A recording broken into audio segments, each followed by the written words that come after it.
Okay, welcome students. सो आज हमारा AC का टॉपिक तो पढ़ लिया था अपन ने, उसका डिस्कशन करना बाकी था। तो अब फॉर्मली स्टार्ट करते हैं अपन प्रॉपर्ली डिस्कस करना। तो मैंने यहाँ पे इसको स्क्रीन शेयर कर रखी है, आपको बिगिनर बॉक्स साथ में दिख रहा है। और जो जो डाउट आए हैं आपके, जो जो डाउट है तो बताते चाहिए, हम एक एक करके शेयर करते चलेंगे। तो स्टार्टिंग फ्रॉम बिगिनर बॉक्स 1, बताइए बीबी 1 में कोई डाउट, नंबर भेज दीजिए मुझको। बीबी 1 में आस्था और रोहित इनने भेजा है 12th। ठीक है, क्वेश्चन नंबर 12 देख लेते हैं अपन। If a direct current of value A ampere is superimposed on an alternating current I equal to B sin omega t following through a wire, what is the effective value of resultant current in the circuit? हमें बताना है कि effective value of resultant current क्या आएगी, है ना। तो ये बताने के लिए काम करते हैं, मैं शेयरिंग अभी पॉज करता हूं जस्ट अ सेकेंड, उसको बोर्ड पे सॉल्व करते हैं क्योंकि ये क्वेश्चन अच्छा है तो इसको हमको याद रखना है। चलिए तो जरा इसको बोर्ड पे देखते हैं हम बच्चों। हमें जो क्वेश्चन में करंट दिया है, हमें बोला है कि एक डायरेक्ट करंट है हमारे पास ए, उसमें बी साइन ओमेगा टी का करंट हमने ऐड कर दिया है। तो करंट ओवरऑल कुछ ऐसा बन जाएगा, करंट ओवरऑल कुछ इस तरह का बन जाएगा, I equal to A plus B sine omega T, है ना। वो आप देख लेना ए किसको दिया है, बी किसको दिया है। मैंने मान लिया कि ए डीसी करंट दिया है, उसके साथ में बी साइन ओमेगा टी का एसी करंट था। तो बेसिकली करा क्या है, अगर हम इसका ग्राफ ड्रॉ करें, जो करंट हमको दिया है उसका ग्राफ ड्रॉ करें, साइन ओमेगा टी वाले जो करंट का ग्राफ होगा उसका मीन वैल्यू 0 होगी, वो टी वाले जो एक्सिस है उसके ऊपर नीचे इक्वल इक्वल प्रोपोगेट करेगा। उसमें हमने ए कांस्टेंट ऐड कर दिया है। कांस्टेंट ऐड करने से क्या होता है कि ग्राफ ऊपर शिफ्ट हो जाता है। तो हमारे ग्राफ की जो एवरेज वैल्यू होगी वो ऊपर शिफ्ट हो गई होगी, किसी ए वैल्यू पे ग्राफ अब साइन का ग्राफ बन जाएगा। ए के ऊपर अपन साइन का ग्राफ बना देंगे ऐसा, इस तरह से। तो ये हमारे पास ग्राफ बन जाना चाहिए, जो गिवन करंट है उसका ग्राफ कुछ इस तरह से हो जाना चाहिए था। यहाँ पर जो मैक्सिमम वैल्यू आ रही होगी it will be A plus B, जब सेकेंड टर्म 1 हो गया होगा, और मिनिमम वैल्यू आ रही होगी ए माइनस बी। मैंने ऐसा मान के ग्राफ बनाया है कि ए बड़ा है बी से। ऐसा भी हो सकता है कि ए बी से छोटा हो, तब भी आप ग्राफ प्रॉपर्ली बना सकते हो। तो पहली चीज तो आपको ये समझना है कि करंट दिया क्या है। ये करंट हमें एसी प्लस डीसी दिया है, ये क्लियर है हमको। This is AC plus DC, ये क्लियर है कि नहीं, सबसे पहले बताइए। Yes, very good. चलो, अगर ये एसी प्लस डीसी क्लियर है, अब हमको उसकी आरएमएस और मीन वैल्यू जैसा कुछ पूछा है, तो पहले मीन निकालते हैं। मैं मीन को एंगल ब्रैकेट में लिखता हूं, एंगल ब्रैकेट में चीज लिखिए, इसका मतलब मीन निकाल रहा हूं। तो मीन करंट कैसे निकाला जाता है, जो भी करंट दिया है उसका टाइम के साथ इंटीग्रेशन करेंगे। यूजुअली अपन एक टाइम पीरियड में इंटीग्रेशन करते हैं, उससे डिवाइड कर देंगे, ठीक है। इंटीग्रेट करते हैं तो a plus B sine omega T, this was the current. Omega को आप लिख सकते हैं 2 pi by capital T into D T. Multiply करा मैंने इस पूरे करंट के एक्सप्रेशन में। I need to integrate it from 0 to t, then divide it by t। ऐसे निकाला जाता है। तो a कांस्टेंट है, dt लगा के इंटीग्रेट करा तो at आएगा। b कांस्टेंट है, साइन ओमेगा टी का integration will be cos omega T, divide by omega भी करना पड़ेगा, सॉरी मल्टीप्लाइड भी तो ओमेगा करना पड़ेगा। डिफरेंशिएशन इंटीग्रेशन में डिवाइड ही होता है, sorry, divide by 2 pi by capital T. इसकी लिमिट लगा देना 0 टू कैपिटल टी, और नीचे डिनोमिनेटर में टी है। अब लिमिट पुट कर दो, a इंटू टी में t और 0 रखोगे तो a into T minus 0 plus ये दूसरा जो भी टर्म था t इंटू बी अपॉन 2 पाई, कॉस वाले में कैपिटल टी रखा तो कॉस 2 पाई सर माइनस आएगा ना, साइन का साइन का इंटीग्रेशन माइनस में होगा। यस, इंटीग्रेशन कर रहे हैं, बिल्कुल सही। बीच में माइनस लगा लेते हैं अपन, कोई फर्क नहीं पड़ेगा वैसे उससे। यहाँ आ जाएगा cos पाई, जब आप कैपिटल टी पुट करेंगे तो 2 पाई हो जाएगा ये, और उसके बाद जब स्मॉल टी पुट करेंगे, 0 पुट करेंगे तो cos 0 आ जाएगा, ठीक है। ये सेकंड एक्सप्रेशन बन गया, और whole thing divide by capital T. अब फर्क क्यों नहीं पड़ने वाला था, अगर आप ध्यान से देखो तो cos 2 पाई भी 0 होता है, cos 2 पाई 1 होता है, cos 0 भी 1 होता है। ये दोनों सेम आ रहे हैं, ये दोनों सेम है। इनका डिफरेंस क्या हो जाएगा, 0। इनका डिफरेंस क्या हो जाएगा, 0। तो इनका डिफरेंस 0 पुट कर दीजिएगा, यहाँ 0 आ गया है, ये टर्म गायब हो गया, a into T by T, सिर्फ a बचेगा। यहाँ से हमको मिल रहा है कि mean value of the current is a only. तो पहले तो मीन वैल्यू निकालिए अपन ने, क्या क्लियर है मीन वैल्यू क्या है ये, बताइए। Yes sir. ओके बच्चों, चलो मीन के बाद अपन को अब एवरेज आरएमएस वैल्यू भी चाहिए, आरएमएस भी निकालते हैं। तो IRMS कैसे निकाला जाता है? IRMS आई का पहले स्क्वायर करते, फिर उसका मीन लेते, इस तरह से मिल गया, फिर रूट ले लेते, तो root of mean of square, I के स्क्वायर का मीन का रूट, ये होता है RMS वैल्यू। कैलकुलेट करते इसे। ये जो एक्सप्रेशन है थोड़ा रूट अच्छा नहीं लगेगा बार बार लिखना, तो मैं इसको ऐसा लिख देता हूँ IRMS का स्क्वायर, तो वहां रूट नहीं लगाना पड़ेगा मुझे।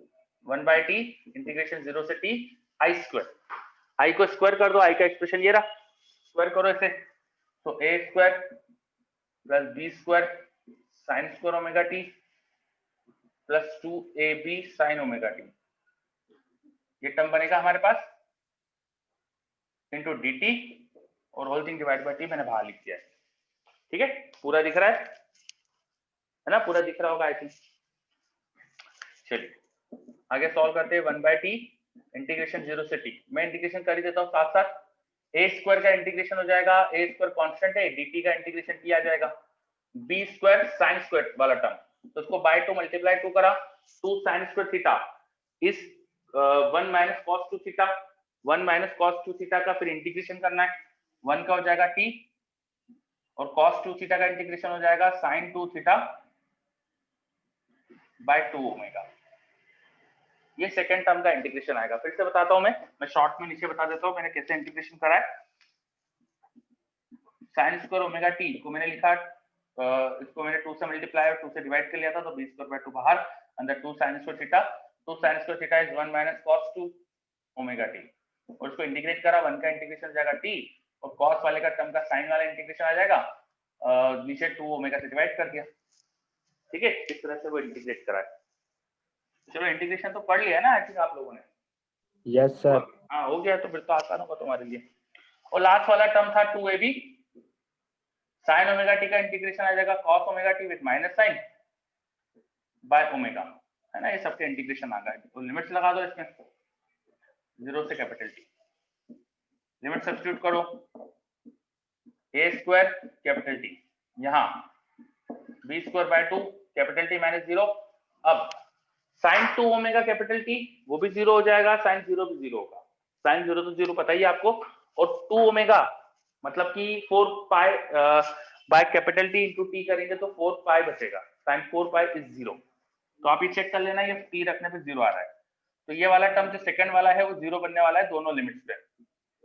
Minus 2 ab by omega same cos के साथ हो जाएगा, वो भी 0 होगा।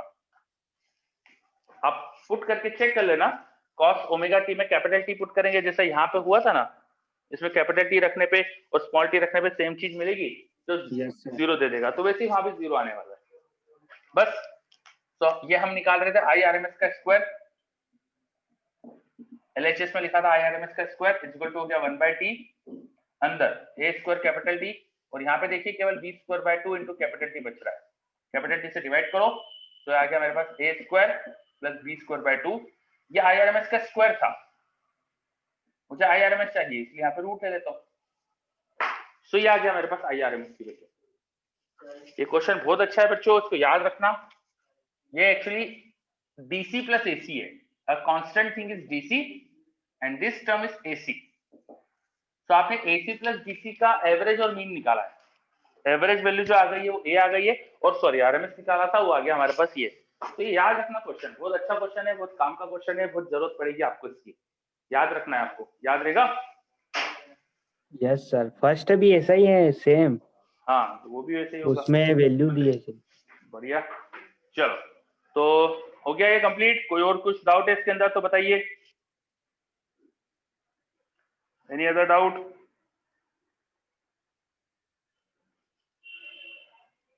चलिए कोई डाउट नहीं आई थिंक, तो फिर आगे डिस्कस करते हैं, आगे वापस से शेयर कर रहा हूं मैं,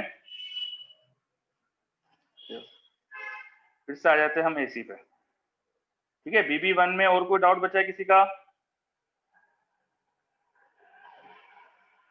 नो, सब बोल रहे हैं नो, वेरी गुड। चलो BB2 पे आते हैं फिर, ये रहा बिग बॉक्स 2, इसमें पहले 12 क्वेश्चन में कोई डाउट? पहले 12 क्वेश्चन में कोई डाउट? 9 नंबर का डाउट आया मेरे पास, 9 नंबर, और कोई?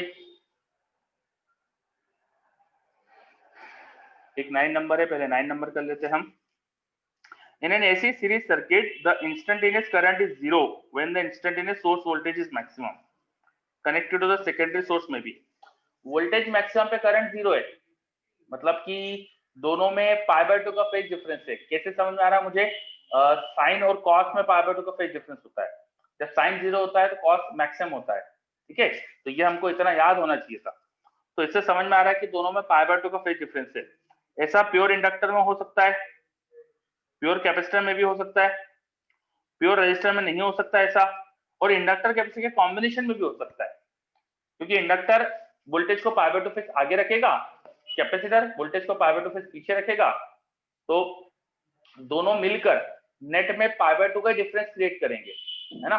तो यहाँ पर भी अपने पास आंसर ऐसा मिल सकता है। तो करेक्ट आंसर इसका होना चाहिए था ए बी सी, 3 आंसर सही है इसके अंदर। यस सर, सही है ABT। है ना? चलिए, किसी को डाउट इसमें समझ में आया? ये यस सर। खुशी का डाउट था, खुशी आपको clear? Yes. Praveen? Yes sir, आ गया प्रवीण को भी, वेरी गुड प्रवीण। चलिए फिर इसका नेक्स्ट पेज पे चलते हैं अपन। तो ये तो रेजोनेंस की थ्योरी वगैरह है। फिर BB3 आ गया। अगेन मुझे 15 क्वेश्चन है, तो बताओ BB3 में क्या डाउट है? सर 8th का B। 8 का B, 8 देखते हैं। Circuit impedance at resonance. Circuit का इंपेडेंस एट रेजोनेंस वो तो रेजिस्टेंस के बराबर होता है, 20 ओम आएगा answer.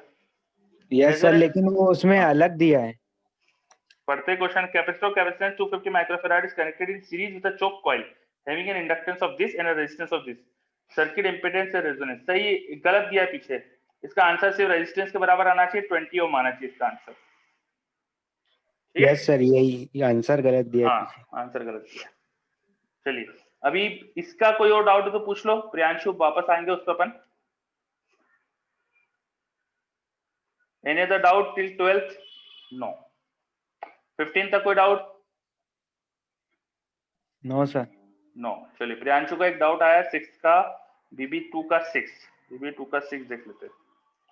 10 microfarad capacitor is connected with an AC source, दे रखा है हमको voltage through an AC ammeter, it reads RMS value, what will the reading of ammeter?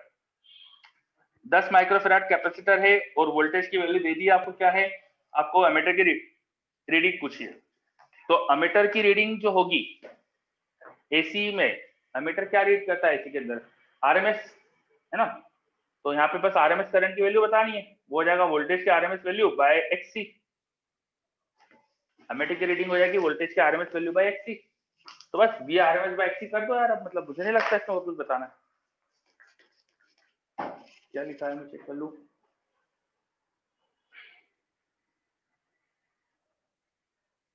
Priyanshu, आपको समझ में आ रहा है क्या कहा मैंने?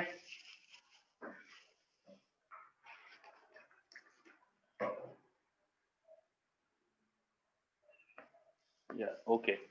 तो आप एक काम करना, उस क्वेश्चन में जो भी हमको वोल्टेज की RMS वैल्यू है वो देखना और उसको बस XC से डिवाइड कर देना, तो करंट की RMS वैल्यू आ जाएगी।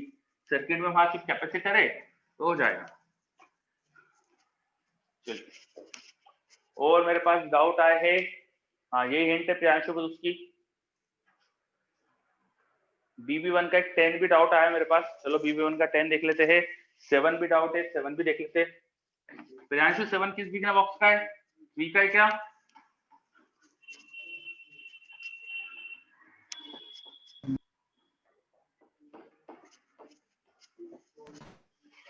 BB2 का 7, ठीक है। तो BB1 का 10 और BB2 का 7 देखते हैं अपन। Just a second.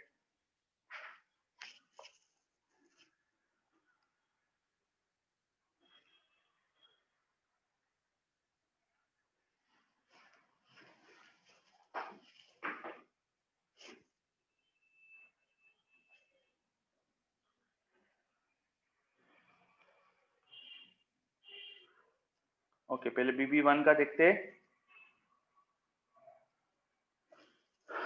BB1 का 10, BB1 का 10। An AC source is rated 220 volt 50 hertz. The average voltage is calculated in a time interval of 0.01 second is.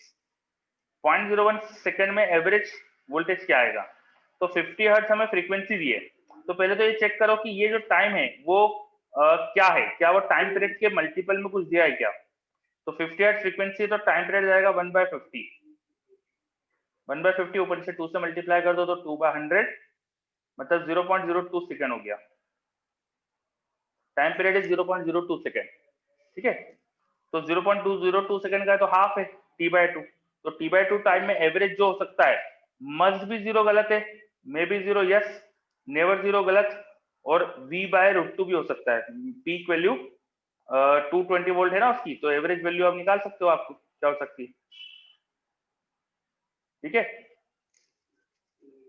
और डी वाला भी गलत हो जाएगा, इस बोल दिया ना, इसलिए वो भी गलत हो जाएगा, क्योंकि 0 से t/2 का जो इंटरवल है उसमें हमें पता नहीं एग्जैक्टली कौन सा इंटरवल दिया है। ये 0 से t/2 पॉजिटिव हाफ साइकिल है कि क्या, ये दिया नहीं है, इसलिए हम कंफर्म नहीं बोल सकते। तो इसका आंसर मे बी में होना चाहिए। तो बी आंसर अकेला सही दिख रहा है इसका, समझे? Yes, okay. उसके बाद BB1 का 6 मुझे और 13 भी बोला है, 6 भी देख लेते। The frequency of source EMF in AC circuit is n. The power varies with the frequency. Power की फ्रीक्वेंसी क्या होती है? तो हमने इंस्टेंटेनियस पावर निकाली थी, उसमें 2 ओमेगा का टर्म आया था, याद करिए। डबल फ्रीक्वेंसी आती है पावर में। आप एवरेज हमने जब निकाली थी पावर, उसको देखना, तो उसमें 2 टर्म ऐड हुए थे, जिसमें एक टर्म 2 ओमेगा फ्रीक्वेंसी का था, तो डबल आती है फ्रीक्वेंसी पावर की। 2n आना चाहिए इसका answer. 13, if the current in an inductor दे रखा मिली हेनरी दिया, आपकी मतलब रेटिंग दिया इंडक्टर की, given the voltage across the element, voltage की इक्वेशन दी है तो करंट बताना है। वोल्टेज दिया, करंट बताना है, तो मुझे नहीं लगता मुझे कुछ बताना चाहिए इसमें। वोल्टेज π/2 फेज आगे होगा, करंट इसमें -π/2 फेज कर देना, है ना। तो करंट की वैल्यू कैसे निकालेंगे, हो जाएगी उसकी पीक वैल्यू, वो हो जाएगी वोल्टेज की peak value by XL into जो भी लिखा है वैसे के वैसे लिखो, 5000t -45, और करंट π/2 फेज पीछे होगा, इसलिए π/2 और सब्ट्रैक्ट कर देना, ठीक है। और एक्सएल निकाल लेना। एक्सएल एक्सएल कैसे निकालेंगे, वो जगह ओमेगा इंटू एल। ओमेगा तो ये दिया हुआ है, देखो हमको ओमेगा ये क्वेश्चन में दिया हुआ है, और एल अपन को क्वेश्चन में दिया हुआ है, हो जाएगा। बताइए 13 हुआ? Yes sir. सर एल कहाँ दिया है सर? एल क्वेश्चन में दिया है ना, 5 millihenry. Yes sir, yes समझ गया सर, यस सर आ गया। ठीक है, चलिए और बताइए, इसमें कुछ और डाउट बचा है क्या? नो। तो नेक्स्ट बिगिनर बॉक्स पे आते हैं। और सर 14 वाला सर, एक 14 है सर। 14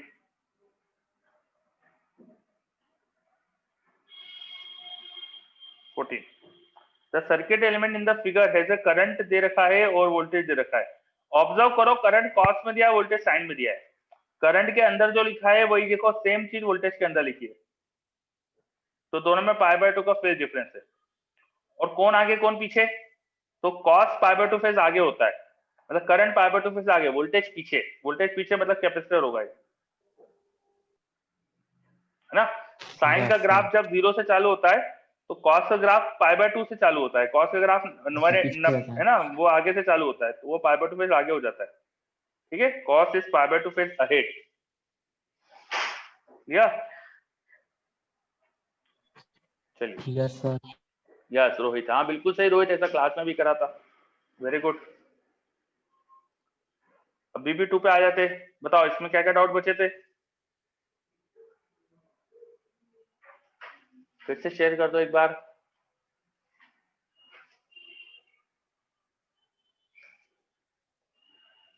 BB2 का 7, BB2 का 7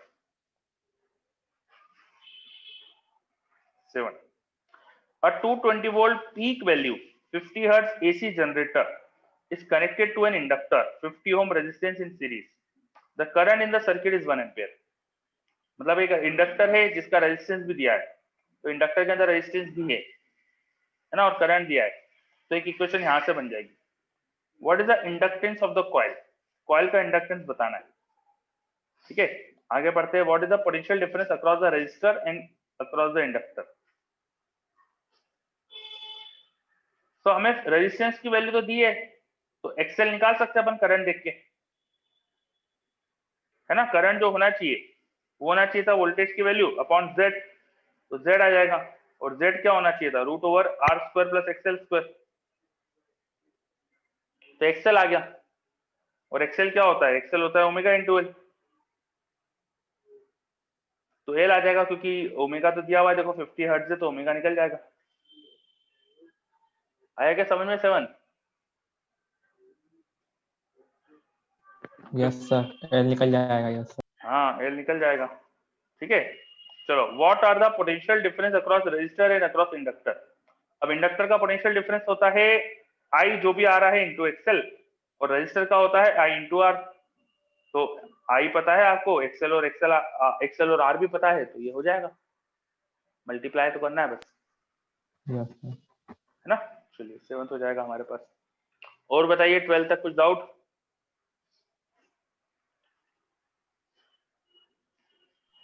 अरे फर्स्ट वाला सर नहीं आ रहा सर, फर्स्ट वाला वाला सर, 2 सर्किट वो sir. Circuit element circuit connected है, वोल्टेज और करंट की इक्वेशन दे रखी है। साइन 500t माइनस 53.4 दिया है, दूसरा 500t प्लस 10 दिया है, और यहाँ साइन है, तो दोनों का जो तुम्हें फेज डिफरेंस दिख रहा है, एक में माइनस 53, दूसरे में प्लस 10, मतलब करीब करीब 63.4 फेज डिफरेंस है। कौन आगे है देखो, करंट पीछे, वोल्टेज आगे, करंट पीछे, ऐसा कुछ फेज में। और 63.4 मतलब करीब करीब 60 डिग्री का फेज डिफरेंस है, ठीक है। तो फेज डिफरेंस पता है आपको, और वोल्टेज और करंट की वैल्यूज भी पता है ना। और उसमें दो ही सर्किट एलिमेंट है, दो सर्किट एलिमेंट है, वोल्टेज आगे, तो ऐसा क्या होना चाहिए उसमें, रेजिस्टेंस और इंडक्टर होना चाहिए, तभी हो सकता है ना। क्योंकि कैपेसिटर तो क्या करता है, वो वोल्टेज पीछे कर देता है, तो सर्किट में एक रजिस्टर है और इंडक्टर का एक्सेल रहा होगा। अब देखो, करंट की पीक वैल्यू और वोल्टेज की पीक वैल्यू पता है, इनका जो रेशो होना चाहिए, वी और आई का रेशो, वो जेड होना चाहिए, और जेड होना चाहिए root over R square plus XL square, ठीक है। एक तो ये इक्वेशन आ जाएगी, और tan फाई तुम्हें फाई पता है, तो tan फाई की इक्वेशन बता देना, एक्सएल बाय आर, दो यस इक्वेशन सर, दो एक्सेल वेरिएबल हो बाय जाएंगे एक्सेल। फिर, है ना। यहाँ पे tan 60 रख देना, तो आपको एक्सएल बाय आर का रेशो मिल जाएगा, और यहाँ एक और इक्वेशन मिलेगी एक्सएल और आर में, दो इक्वेशन दो वेरिएबल, सॉल्व कर दो, हो जाएगा। यस आया, सर। Very good. यस। और कोई भी डाउट है तो इसमें बताओ।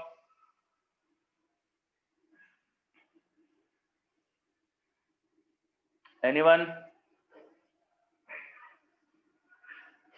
नो, बच्चे बोल रहे कोई डाउट नहीं है, ठीक है। तो इसको अपन स्टॉप करते हैं फिर। चलिए next, big in the box में कोई डाउट तो नहीं बचा था ना। फिर इसका एक्सरसाइज भी दी थी क्या मैंने?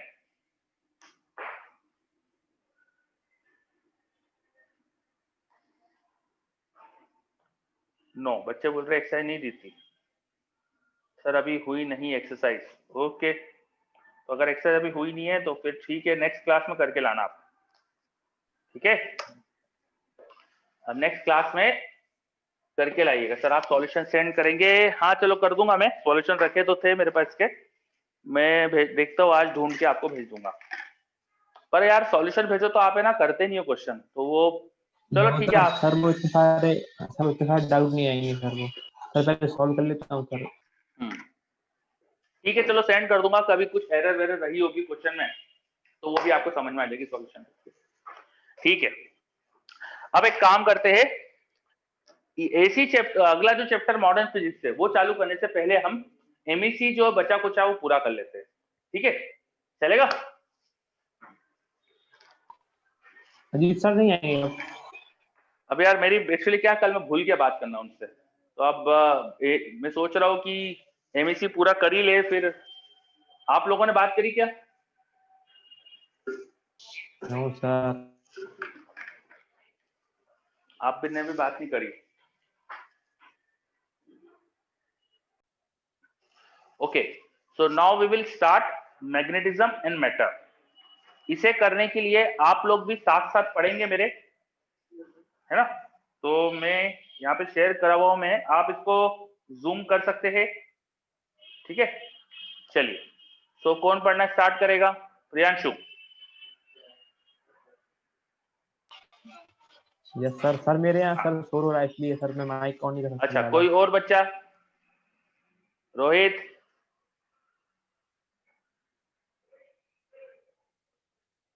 खुशी,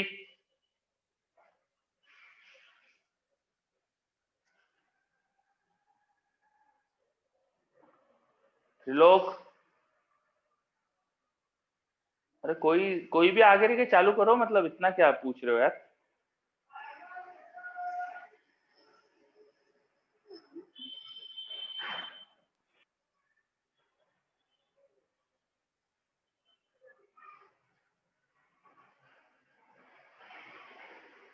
एनीवन?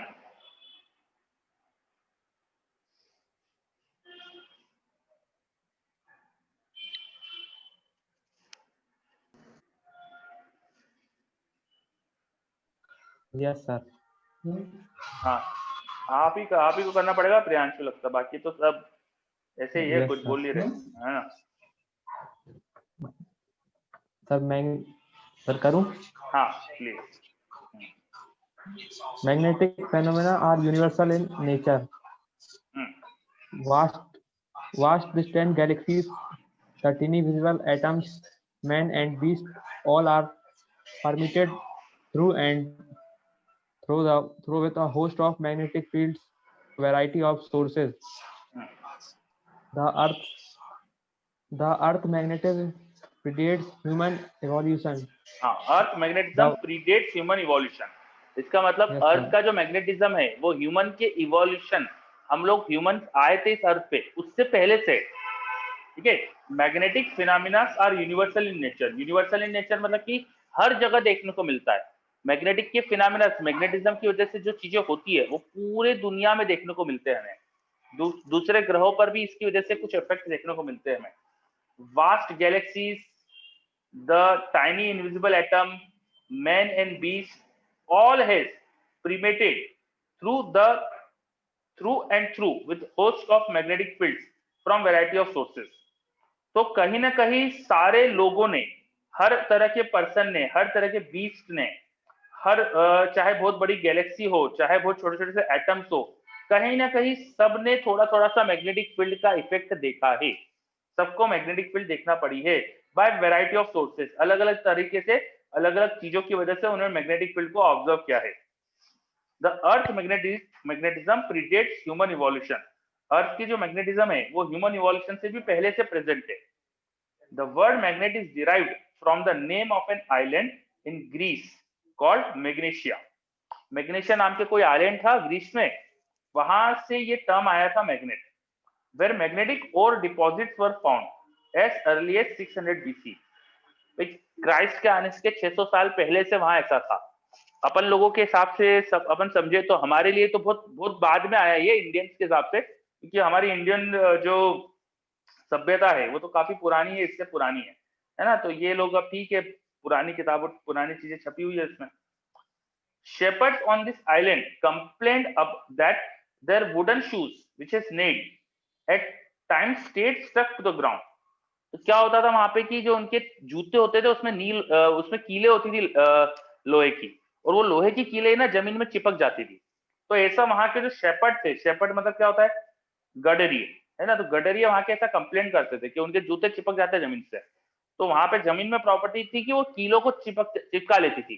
तो मैग्नेट की प्रॉपर्टी थी basically.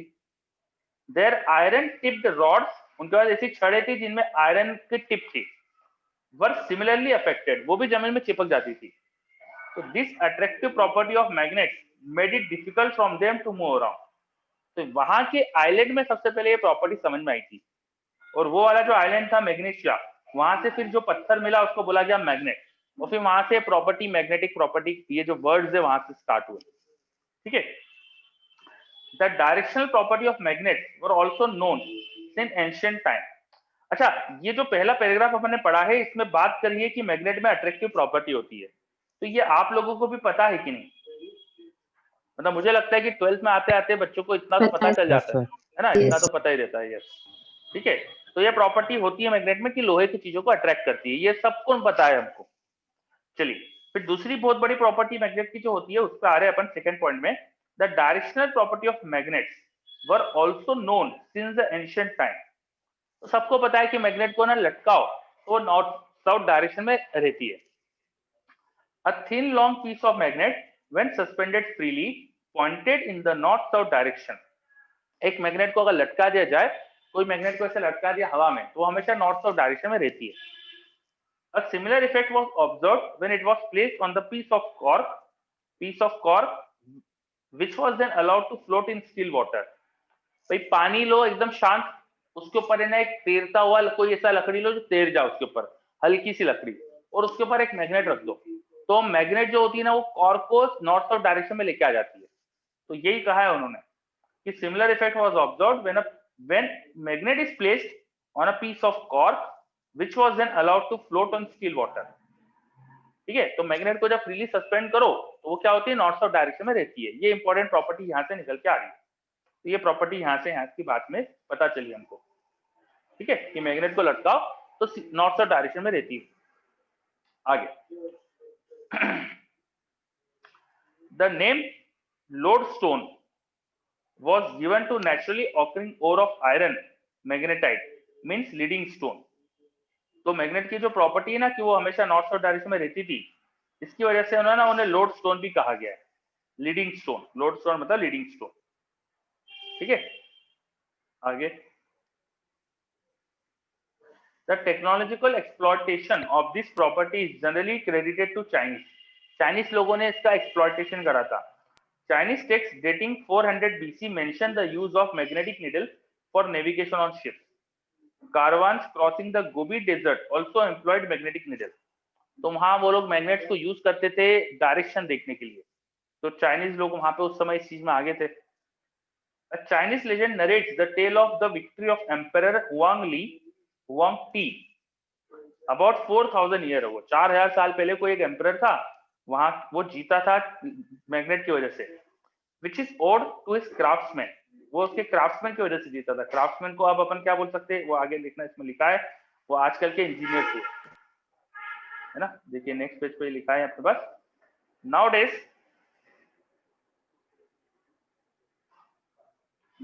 You would call engineers. तो उसके जो इंजीनियर थे ना, राजा थे, उनकी वजह से वो जीता था. क्या करा था ऐसा उन इंजीनियरों ने? These engineers built a chariot on which they placed a magnetic figure with arms outstretched. ऐसा एक उन्होंने आदमी लगा दिया था बाहर, और वो एक डंडे पे खड़ा कर देता आदमी. देखो नीचे ध्यान से एक डंडा है यहाँ पे, है ना.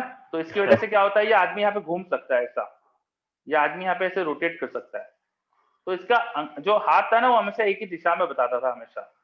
ठीक है, तो figure 5.1 is an artistic description of this chariot. The figure swirled around so that finger of the statue on it always pointed south. With this chariot, Huang Ti troops were able to attack enemy from rear thick fog and to defeat them. तो मतलब इसकी वजह से उनको दिशा दिख गई, और दिशा दिख गई तो वो भाई अच्छे से लड़ पाए और जीत पाए. तो ये इंजीनियर की वजह से हुआ. जैसे अभी रिसेंट टाइम में तुमने सुना होगा कि एक अजमेरिस्तान और अर्मेनिस्तान इनकी लड़ाइयाँ हो रही थी, सुना है? है ना. तो कौन जीता उसमें? अभी पता है, युद्ध विराम हो गया उनका, सीज फायर हो गया. कौन जीता? किसका? जो लड़ाई हो रही थी ना दो देशों की,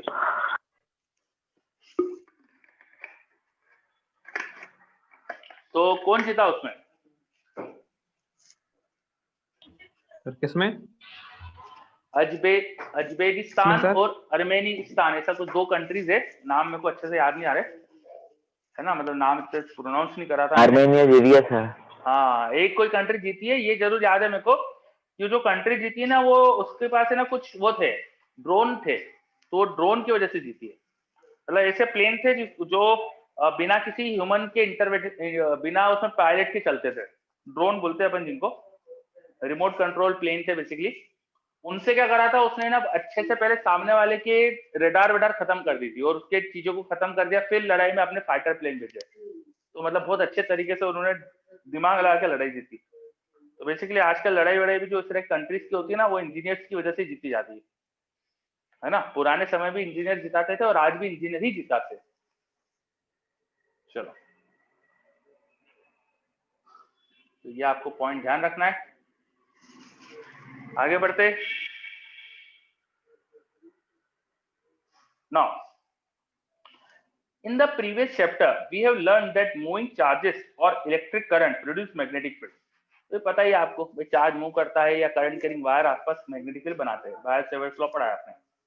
This discovery, which was made in the early part of the 19th century, is credited to Oersted, Ampere, Biot and Severs, among others. बहुत सारे और भी लोग थे जिनमें से खास नाम ये है। In the present chapter, we take a look at magnetism as a subject in its own right. ठीक है, तो अभी अपन बात कर रहे हैं मैग्नेटिक फील्ड की प्रॉपर्टीज के बारे में। चार्ज से बन के जरिए ये बात नहीं चलती है। Some of the commonly known ideas regarding magnetism are, कुछ जो कॉमनली प्रॉपर्टी पता है हमको वो क्या है। The earth behaves as a magnet with magnetic field pointing approximately from the geographical south to geographical north. तो ये पहले प्रॉपर्टी लिखी है कि अर्थ की मैग्नेटिक फील्ड होती है, किस डायरेक्शन में होती है वो भी लिखा है। समझ में आया क्या आपको? ये लाइन समझ में आई? सर वॉइस नहीं आ रही क्या ये लाइन समझ में आ रही है? Yes sir. ओके, किसको वॉइस नहीं आ रही थी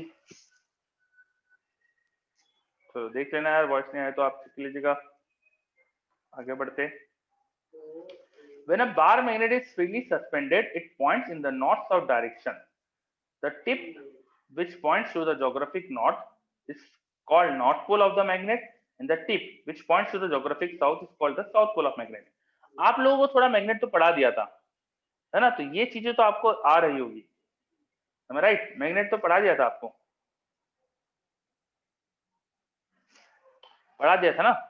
यस हाँ, तो ये चीजें तो बता दी होगी आपको जो प्रॉपर्टीज अपन डिस्कस कर रहे सर। Yes sir. फिर there is a repulsive force between north pole और साउथ पोल, मतलब लाइट पोल रिपेल करते of two magnets when brought closer. Conversely there is attractive force between the north pole of one magnet and south pole of other. तो unlike pole एक दूसरे को attract करते हैं। We can not isolate the north और south pole of magnet. ये बहुत काम की लाइन है, तो बच्चों अच्छे से याद रखना। हम नॉर्थ और साउथ पोल को अट्रैक्ट नहीं कर, अलग अलग नहीं कर सकते। मतलब कि एक मैग्नेट के अंदर दोनों पोल साथ में रहते हैं, उन दो को अलग नहीं कर सकते। ठीक है? If a bar magnet is broken into two half, we get two similar bar magnets with somewhat weaker properties. Unlike electric charges, isolate magnetic north and magnetic south pole और magnetic monopole do not exist. Magnetic monopole do not exist. ठीक है? जब अगर हमारे पास कोई magnet है, जैसे कोई मेरे पास ऐसा बार मैग्नेट है, बार मैग्नेट मतलब एक रॉड जैसा शेप वाला मैग्नेट, इसके नॉर्थ साउथ पोल होते हैं। आपने किसी तरीके से इसको बीच में से तोड़ा, तो बीच में से तोड़ोगे ना अगर इसको, जैसे दो आपको हाफ मिलेंगे इसके। अब कोई सोचे हाफ में नॉर्थ साउथ अलग हो जाएगा, तो नहीं। तोड़ने से क्या होता है, नॉर्थ के पास में साउथ बन जाता है, साउथ के पास में नॉर्थ बन जाता है। तो ये वाला हाफ ऐसा नया मैग्नेट बन गया, या नया मैग्नेट बन गया। कभी भी नॉर्थ और साउथ अलग नहीं हो पाते। आप अगर फिर से इसको तोड़ो तो फिर से हमको नॉर्थ और साउथ दोनों बनते हुए दिखते हैं। यहाँ साउथ के साथ नॉर्थ बन जाता है, और यहाँ इधर नॉर्थ जो बना था उसके पास यहाँ साउथ बन जाता है। कभी ऐसा नहीं होता कि अकेले अकेले पोल मिल जाए, चाहे कितना भी तोड़ लो आप। समझे पॉइंट ये? और सर ये साउथ नॉर्थ सर अट्रैक्ट हो जाएंगे सर तोड़ने पे। हाँ, ये साउथ और नॉर्थ अट्रैक्ट होते रहेंगे आपस में, तो अट्रैक्ट होकर चिपक जाएगा मैग्नेट। बिल्कुल सही। Yes sir. है ना? सो यही लिखा है यहाँ पे, we can not isolate the north और south pole of a magnet. एक magnet, a magnet, single magnet का जो नॉर्थ और साउथ पोल होता है, आप ऐसा सोचो अलग अलग कर लो तो नहीं हो सकता, कभी नहीं हो सकता, वो साथ ही रहते। क्लियर? Yes sir. आगे, it is possible to make magnets out of iron and its alloy. भाई मैग्नेट बना भी सकते हैं अपन, है ना? हमने बनाई भी है। चलो अभी चैप्टर में क्या बात करने वाले, ये आप पढ़ो क्या बात करने वाले, आप खुद पढ़ो क्या बात करने वाले।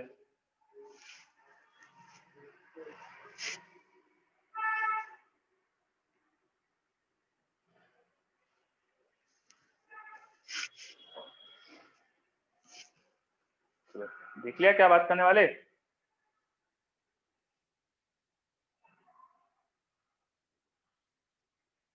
ठीक है, अब आगे बढ़ते हैं अपन। तो अगली चीज आ रही है अपने पास, इसमें बार मैग्नेट। बहुत इंपॉर्टेंट लाइन है ये। One of the earliest childhood memories of the famous physicist Albert Einstein was that of a magnet gifted to him by a relative. तो चाइल्डहुड मेमोरी जो अर्लिएस्ट बहुत जल्दी जो बहुत पुरानी जो उसकी चाइल्डहुड मेमोरी की अल्बर्ट आइंस्टाइन की, वो मैग्नेट के बारे में थी। मतलब आप खुद सोचो, मतलब मुझे तो बहुत अजीब लगा था, बहुत अच्छा लगता था, मतलब कि मैग्नेट बिना टच करे फोर्स लगाती है ना। मतलब आप कभी ऐसा कर नहीं पाते कि बिना टच करे फोर्स लगाओ, पर मैग्नेट में प्रॉपर्टी है, बहुत अलग नहीं लगती थी प्रॉपर्टी है। Yes, sir. सर लगती बचपन है में सर। लगती, अब नहीं हाँ लगती। हाँ, बहुत मतलब बचपन में ऐसा लगता होगा डेफिनेटली, मुझे तो लगता था यार ये कितनी अजीब सी बात है, मतलब कितनी स्ट्रेंज और बहुत मैजिकल टाइप की प्रॉपर्टी है मैग्नेट के अंदर, कि ना वो बिना टच करे फोर्स लगा रही है, और हमें किसी चीज को फोर्स लगाने के लिए टच करना पड़ता है, हम नहीं लगा सकते बिना टच करे फोर्स, और मैग्नेट लगा लेती है। तो बहुत स्पेशल प्रॉपर्टी थी मैग्नेट के अंदर। The Einstein was fascinated and played endlessly with it. He wondered how the magnet could affect objects such as nails or pins placed away from it and not in any way connected to it by uh, by a spring or string. भाई normally मतलब रस्सी या कुछ spring जैसी चीज से connect करके force लगाते थे अपन, और यहाँ तो बिना उसके फोर्स लग रहा है, तो बहुत ही स्पेशल सी चीज बात थी यार तो मैग्नेट की। ठीक है, आगे बढ़ते अब। चलिए,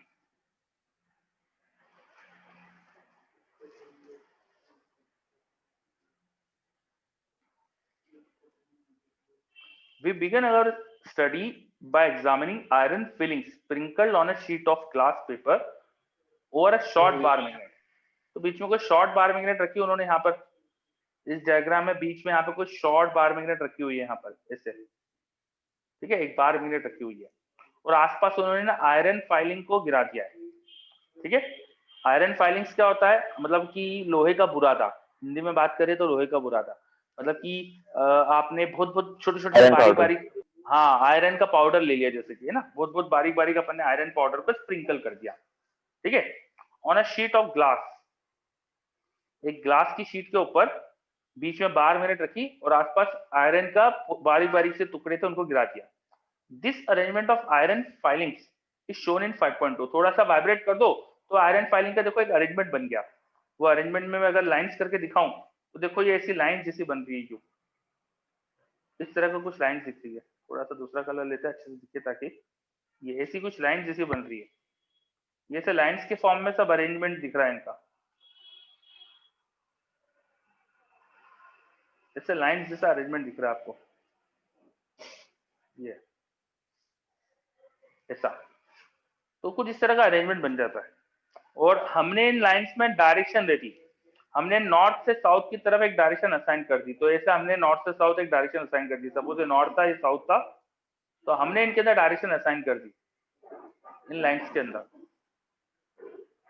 डायरेक्शन कैसे असाइन करी भाई, नॉर्थ पोल रख के देखा मैग्नेट का, देखा किस तरफ उससे फोर्स लग रहा है, तो वो लग रहा था साउथ की तरफ से। तो बस यही जो अपने डायरेक्शन वाली लाइंस बना दी, इन्हें कहते हैं magnetic field lines. These are magnetic field lines, these are magnetic field lines.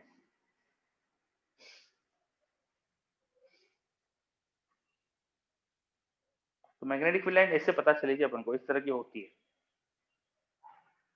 ठीक है, the pattern of iron filing suggest that the magnet has two poles similar to positive and negative charge on electric dipole. As mentioned in the introductory section, one pole is designated as north and other is south. किसको north किसको south बोलते हैं, जब freely suspend करो magnet को तो ये पोल point करते हैं approximately toward geographical north and geographical south, तो जो जिधर पॉइंट करता है उसको वो नाम दिया गया। A similar pattern of iron filings is observed around a circular current carrying solenoid। तो हमारे पास अगर सोलोनॉइड हो, सोलोनॉइड आपको पता ही है क्या होती है, इस तरह की, उसके आसपास भी हमें ऐसे ही मैग्नेटिक फील्ड लाइन का अरेंजमेंट दिखता है। इसके आसपास भी कुछ ऐसे ही अरेंजमेंट दिखता है मैग्नेटिक फील्ड लाइंस का, इसके अंदर से मैग्नेटिक लाइन सीधी सीधी जाती है और बाहर इस तरह का अरेंजमेंट दिखता है हमको, बिल्कुल जैसा यहाँ पे दिख रहा था मैग्नेट के अंदर। ठीक है, तो वही चीज यहाँ पे लिखी हुई है। A similar pattern of iron filings observed around a current carrying solenoid. तो सोलोनॉइड की काफी हद तक जो प्रॉपर्टीज है वो एक बार मैग्नेट की जैसी होती है। नाउ अब ये जो मैग्नेटिक फील्ड लाइन अपन ने पढ़ी, बस इसी को नेक्स्ट पॉइंट में उन्होंने समझाया अच्छे से, नेक्स्ट पॉइंट में उन्होंने प्रॉपर्ली डिफाइन करा है। The pattern of iron filings permit us to plot the magnetic field lines. This is shown both for a bar magnet and current carrying solenoid in 5.3. ये नीचे हमको दिखाया है यहाँ पे. For comparison, refer to chapter 1, figure 1.17d. Electric field lines of electric dipole is also displayed. यहाँ electric field line of electric dipole भी दिखाई है उन्होंने, ताकि कंपैरिजन कर पाओ. The magnetic field lines are a visual intuitive realization of magnetic field. Their properties are, उनकी property, magnetic field line की प्रॉपर्टी आप सब पढ़े हुए ही है, तो ये मुझे बताने की जरूरत नहीं है. फील्ड लाइन की प्रॉपर्टी बताने की जरूरत है क्या, बताओ. एमएससी चैप्टर में इतना तो पढ़ लिया आपने.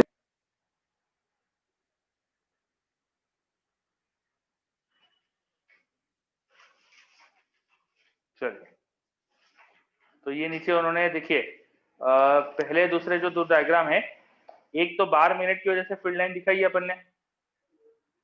जो पहला डायग्राम है सपोज वो बार मिनट का है. This is due to bar magnet, ये लिखा है नीचे बार मिनट की वजह से. तो दिस इज बीच में एक बार मैग्नेट है और उसकी वजह से जो फील्ड लाइन होती है वो दिखाया है उन्होंने. सेकेंड डायग्राम में सोलोनॉइड है हमारे पास. ये जो लूप जैसे दिख रहा है ना, ये रिंग, ये सोलोनॉइड की दिखाने की कोशिश करी उन्होंने. तो दिस इज अ सोलोनॉइड.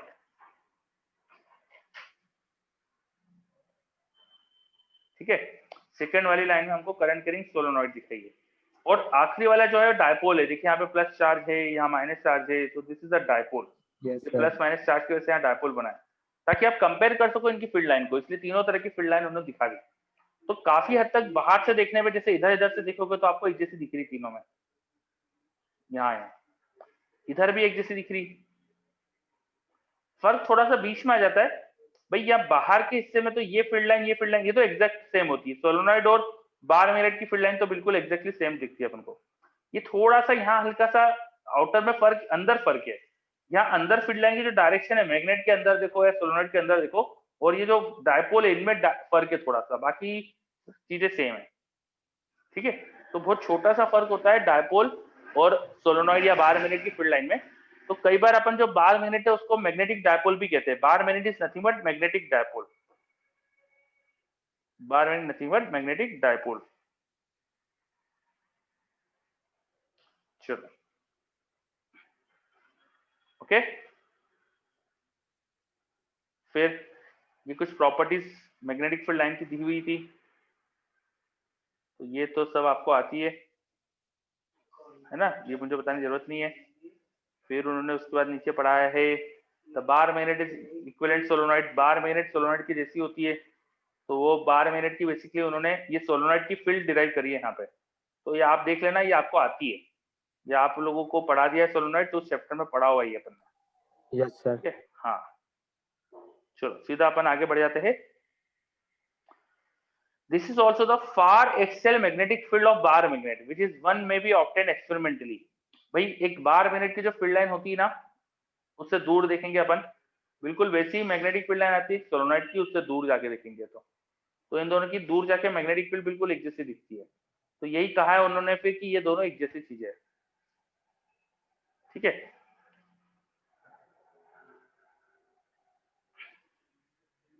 चलिए. Thus, a bar magnet and a solenoid produce similar magnetic fields. The magnetic moment of a bar magnet is thus equal to the magnetic moment of equivalent solenoid that produces the same magnetic field. तो दोनों का magnetic moment अलग अलग define होता है, पर दोनों की वैल्यू एक जैसी चीज होती है, मतलब सेम क्वांटिटी रिप्रेजेंट करती है magnetic moment. In some text book we assign a magnetic charge or a pole strength plus qm to north pole and minus qm to south pole of bar magnet, and length is 2l. Thus, the magnetic moment will become q into 2l. The field strength due to qm at a distance r from it is given by this expression. ठीक है, तो ये क्या कह रहे हैं वो बता रहा हूं मैं आपको, फिर से सुनिए ध्यान से. यहाँ पे आपने इलेक्ट्रोस्टैटिक पढ़ा है. इलेक्ट्रोस्टैटिक में आपने पढ़ा है कि पॉइंट चार्ज की वजह से उससे r डिस्टेंस पे एक इलेक्ट्रिक फील्ड होती है. कितनी होती है वो electric field? k q by r square, है ना. वैसे ही हमने अब यहाँ बोल दिया कि जो मैग्नेट में पोल होते हैं ना, नॉर्थ पोल और साउथ पोल, तो कोई पोल की अपनी पोल स्ट्रेंथ होती है. जैसे चार्ज को मेजर करते Q से, वैसे पोल की स्ट्रेंथ को मेजर करते M से. ये M क्या है? Pole strength. पोल स्ट्रेंथ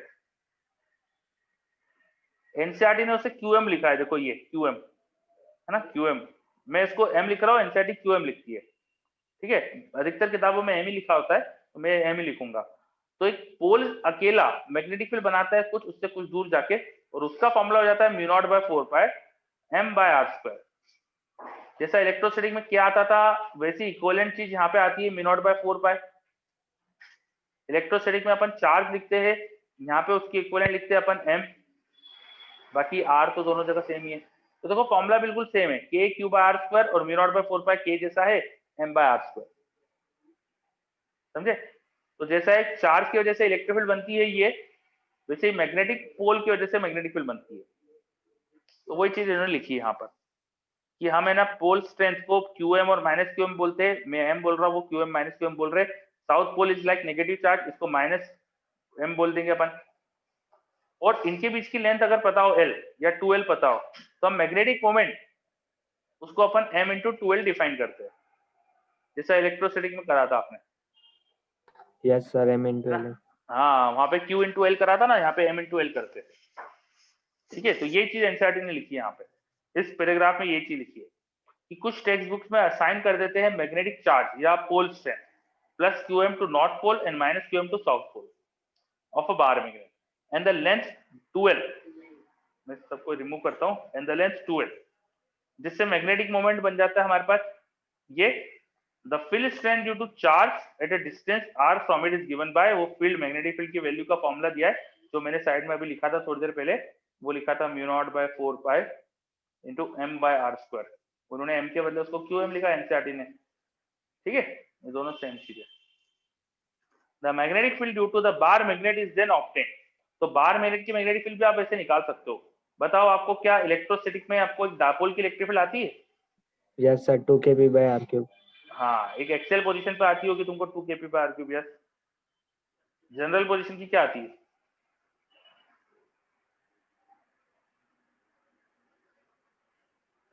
वो आती है 2 k p cos theta by r cube along axis, और उसके परपेंडिकुलर डायरेक्शन में आती है k p sin theta upon r cube. तो जैसा ये होता है ना, बिल्कुल मैग्नेट की भी वैसे ही लिख सकते हो आप। मैग्नेट की भी उसके एक्सिस से आप थीटा एंगल पे गए होगा, तो मैग्नेट की भी मैग्नेटिक फील्ड ऐसे लिख सकते हो।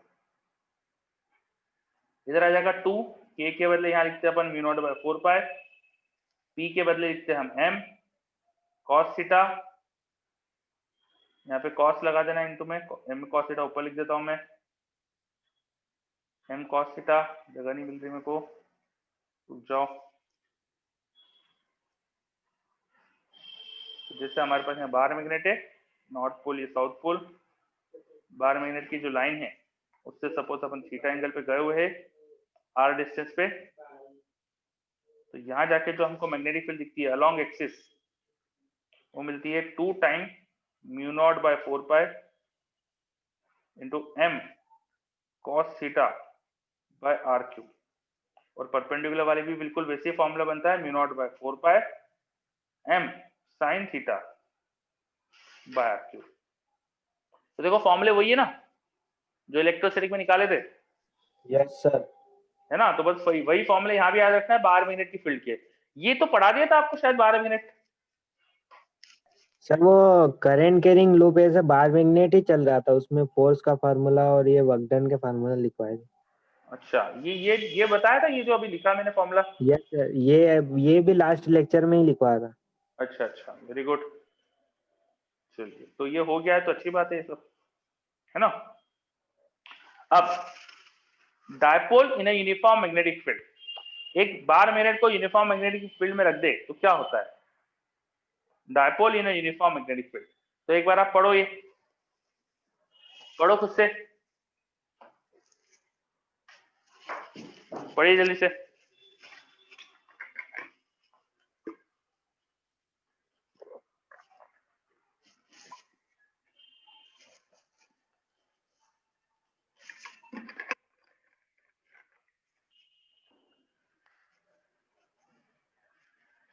Dipole in a uniform magnetic field,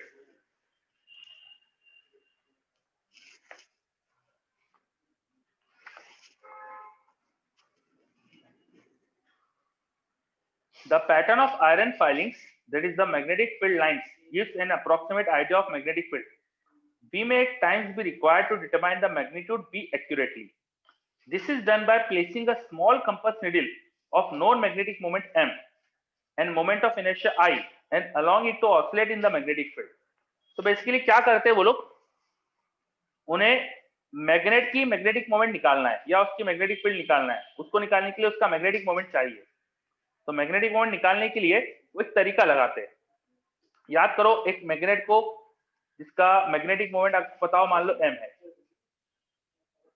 उसको मैग्नेटिक फील्ड में रखे, मैग्नेटिक फील्ड से मान लो थीटा एंगल पे रखी है, ये सपोज मैग्नेटिक फील्ड इधर थी, उससे थीटा एंगल पर है, तो इस पे लगता है टॉर्क। टॉर्क का फॉर्मूला होता है m क्रॉस v, जिसको मैग्नीट्यूड देखे तो m v sin थीटा ऐसा लिख सकते हैं। और अगर थीटा छोटा हो, इफ थीटा इज स्मॉल, तो टॉर्क को लिखा जा सकता है m v थीटा, है ना? Yes sir. और टॉर्क को i अल्फा लिख सकते हैं अपन। तो यहां से देखिए alpha that is angular acceleration, वो हो जाएगा mv upon i into angular displacement. और जो टॉर्क आएगा वो m क्रॉस v के डायरेक्शन में आएगा, इधर आएगा, और थीटा की डायरेक्शन देखो उल्टी थी, फील्ड से उल्टा एंगल पे ले गए, तो ये SHM करवा रहा है। ठीक है, तो SHM का टाइम पीरियड जो है, यहाँ पे जो ओमेगा स्क्वायर दिख रहा है वो दिख रहा है हमको mv अपॉन i। तो इससे अपन टाइम पीरियड निकाल सकते हैं, वो हो जाएगा 2 पाई बाय ओमेगा करोगे तो हो जाएगा i बाय mv। ठीक है, थोड़ा सा अरेंज कर लो इसे, तो m निकाला जा सकता है, m हो जाएगा 4 pi square i upon b into time period. तो यूनिफॉर्म मैग्नेटिक फील्ड में अगर हम मैग्नेट को SHM करा दे और उसका हमें टाइम पीरियड पता हो, ये t पता हो, ये सॉरी उसका हमें टाइम पीरियड पता हो, सपोज ये हमें t पता हो, ये ठीक है, उसका मैग्नेटिक फील्ड पता हो, उसका मोमेंट ऑफ इनर्शिया पता हो, तो आप उसका मैग्नेटिक मोमेंट निकाल सकते हो। बस यही तरीका है मैग्नेटिक मोमेंट निकालने का, समझे? मैग्नेटिक मोमेंट कैसे निकालते हैं?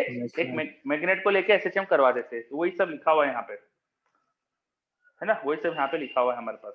The pattern of iron filings that is the magnetic field lines gives us the approximate idea of magnetic field P. We may at time be required to determine the magnetic field B accurately. तो magnetic field निकालना है तो this is done by placing a small compass needle of known magnetic moment. अच्छा, अगर magnetic field निकालना है तो magnetic moment m की मैग्नेट को रख दो, उल्टा तरीका लगा रहे हैं ये लोग। The moment of inertia I and thus allowing it to oscillate in magnetic field, और उसे ऑसिलेट करा के B भी निकाल सकते हो, इन दोनों को इंटरचेंज कर लो तो B भी निकाल सकते हो अगर m पता हो तो। This arrangement is shown in figure, एक फिगर दिया है उसमें अरेंजमेंट दिखाते हैं अपन। ये देखो नेक्स्ट पेज पे उन्होंने फिगर कहा गया यहाँ से 5.4b, तो 5.4b का ही फिगर दिया होगा।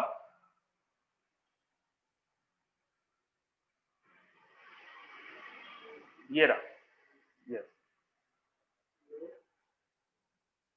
देखिए, ये है वो डायग्राम जिसमें ऐसा हो रहा है।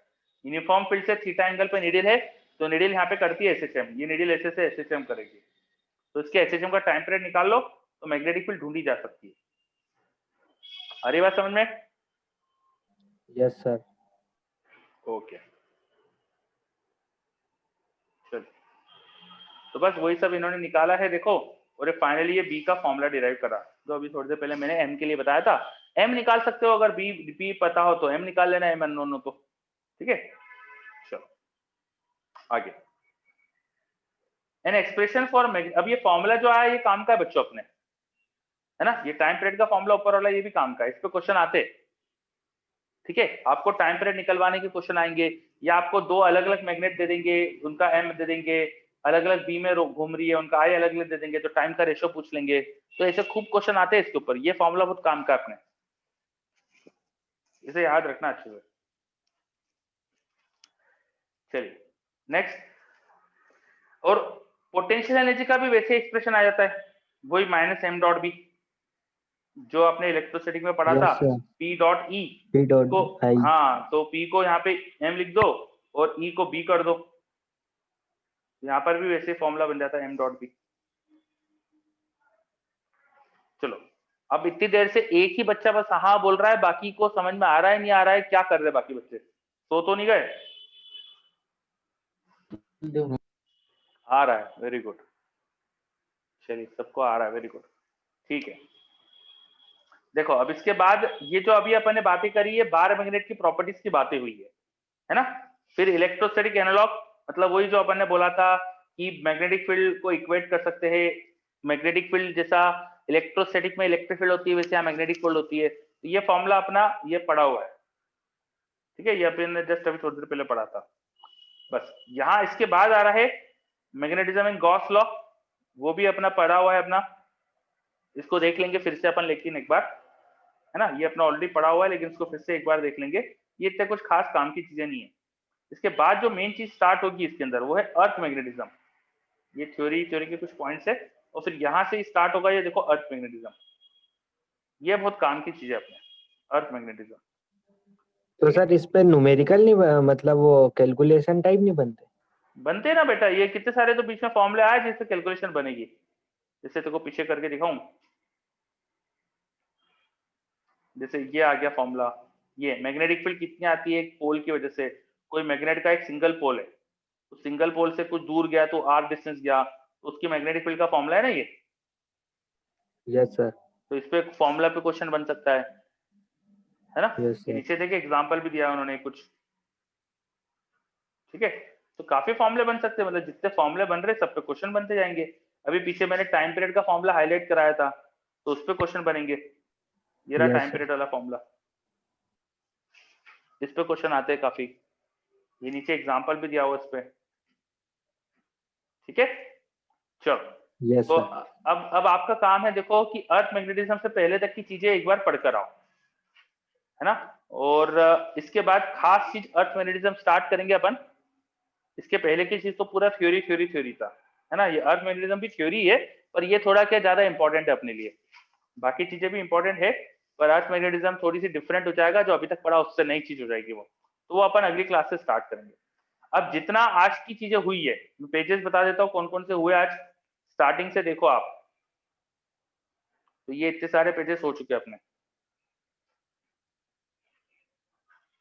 ठीक है, यहाँ तक कि अर्थ मैग्नेटिज्म के पहले तक के जितने पेजेस है ये पूरा पढ़कर आओ, एक एक लाइन पढ़कर आना इसमें से, और कुछ भी समझ में नहीं आया तो पूछना है, क्लियर? Yes sir. तो जितनी भी चीजें हुई है अपनी आज, इतना सब पढ़कर आओगे नेक्स्ट क्लास में, ये पढ़ो, और जो एक भी लाइन अगर समझ में आती है तो वो पूछना। इसके बाद अपन आगे की चीज स्टार्ट करेंगे अर्थ मैग्नेटिज्म, और ये पूरा चैप्टर देखो बोरिंग है ना, बोरिंग है इसलिए थोड़ा सा टीचर्स को पसंद नहीं आता पढ़ाना,